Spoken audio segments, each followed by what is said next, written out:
Dahil sa wala pa nga tayong tubig nga sa bukid, kaya naman eto't nag-igib nga sila. Pero bago nga yun mga mare, bandang alas 10 nga may dumating nga na nagtitimbang mula nga sa mga center ang tsatsaga nga nila. Kaya buti na nga lang, gising na nga rin etong si Gael, kaya eto't sinukat na nga rin siya. Ang huling timbang nga ni Gael mga mare ay 6.9 nung nakaraan, ewan ko nga lang ngayon. Buti na nga lang din talaga, hindi nga eto nagmurot si Gael. Tingnan nyo naman, tahimik na tahimik ka lang, siguro ay namamangha kasi ibang tao yung nakikita niya. Dahil alam nyo naman nga mga mare, hindi nga namin siya nilalabas ng madalas nga lang siya lumalabas kapag mahalagang okasyon lang o kaya check-up niya. At eto nga si mama tinimbang ay sinukat nga din dito. Tawa nga kami dyan ng tawa mga mare, kaya tingnan nyo si mama tawa din ng tawa, hindi nga mapakali yung ngiti niya. Hindi na rin naman sila nagtagal, kaya naman umalis na nga rin sila mga mare. Eto nga si Gael, tingnan nyo, gusto niya magpabuhat kaya lang ayaw ko nga buhatin kaya nagagalit. Abay marunong nang magalit itong batang to. Simula nga nang tumungtong siya ng 3 buwan ay talagang marami na siyang nadidiscovery. Nandyan yung bigla na nga lang sisigaw. Kung dati tatahimik-tahimik, ngayon mga mare ay pa talaga namang sumisigaw na siya kapag nga hindi niya nakukuha yung gusto niya. Sabi namin kaliit-liit pa nga ang bata ay ganun na nga mga mare. O siya, tamang-tama, wala pa naman kaming almusal. Eto, maganda kasi to, 30 minutes before bago ka mag-almusal ay pwede mo na nga siyang inumin. Si Ran nga ay mas gusto niya nga daw ang juice, kaya naman ako dark choco na nga lang ang kinuha ko. Dahil meron nga tayong dark choco, coffee, puro, at syempre yung juice nga natin. Maganda nga ito mga mare sa pangangatawan nga natin. Bukod pa nga doon ay sadyang napakamura nga nung sa atin. Kaya hindi na rin talaga to nawawala sa routine namin tuwing umaga. Lahat nga kami ganito na nga ang ginagamit ngayon. Kaya madalas kami mabash kung bakit wala kaming kape. Kaya nagpapasalamat po kami sa talagang suking-suking nga namin dito sa ating barley. Kasi naman kapag nasubukan mo to ay talagang hahanap-hanapin mo nga rin mga mare. Eto't uminom na nga ako ng dark choco. May nalalaman pa nga ako ditong papikit-pikit. Akala mo talaga hindi ako naiinitan. Sarap kasi itong dark choco nga mga mare sa umaga. Ito rin talagang nakakatulong sa akin kaya lumalakas pa rin nga yung gatas ko kahit nakamix na nga yung pag-inom nga ng gatas ni Gael. O siya, tulad ng sabi ko sa inyo kanina, dahil wala nga tayong tubig sa bukid kaya kailangan nga mag-igib, kaya bumili muna nga sila dito ng drum. Na rin sila mga mare bumili nga ng nawasa para may panghugas-hugas tayo ng bigas nga natin. Kung pahugas-hugas lang naman ng plato ay pwede naman sa balon, kaya lang syempre panghugas-hugas ng ulam or pang sabaw. Kaya kinailangan din talagang umigib nga dito. Kaya buti na lang meron nga ditong malapit na igiban. Pero dahil nga may drum na nga tayo, kada punta nga natin dito magdadala na nga lang tayong tubig para makaipon nga din tayo. Hali kasi yung binilihan nga nila dito yung hinuhulugan nga mga mare. Pagkatapos nga nila doon, pumunta naman nga sila dito sa itikan nga natin. O diba si tatay namumulot na naman nga, tuwang-tuwa na naman at minapulot na naman nga siya. Iba rin kasi talaga mga mare kapag gustong gusto mo talagang mamulot, ang sarap kaya sa pakiramdam. Minsan itry nyo kapag meron kayo alagang itik. Lalo na kaya kung sobrang dami nga nito. Kakatuwa lang kasi 50 peraso na ngayon napupulot nga natin dito. Eh talagang pataas nga siya ng pataas. Sana nga mangitlog nga lahat para nga sa ganun ay 2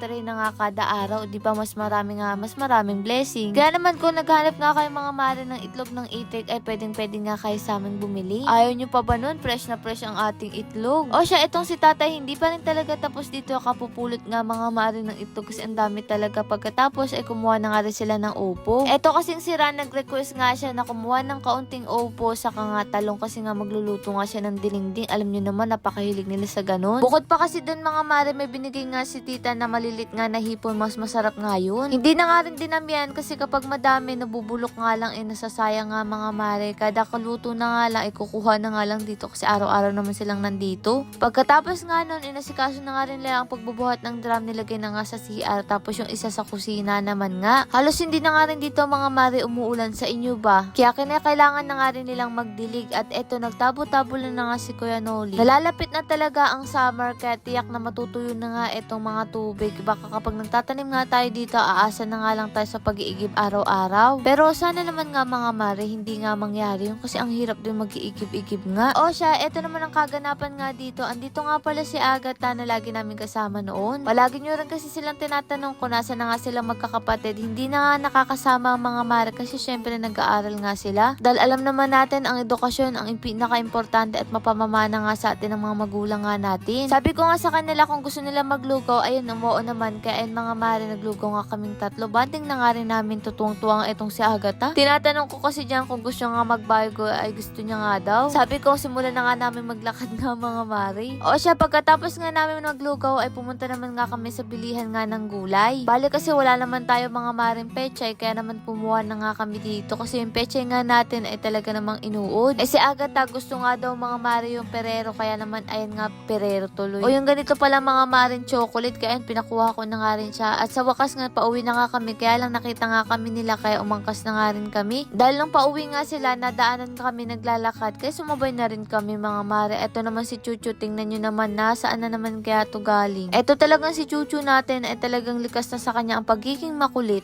Lord, maraming salamat sa lahat ng blessing at syempre sa inyong mga mare. Paano ba yun? Bukas na lang ulit.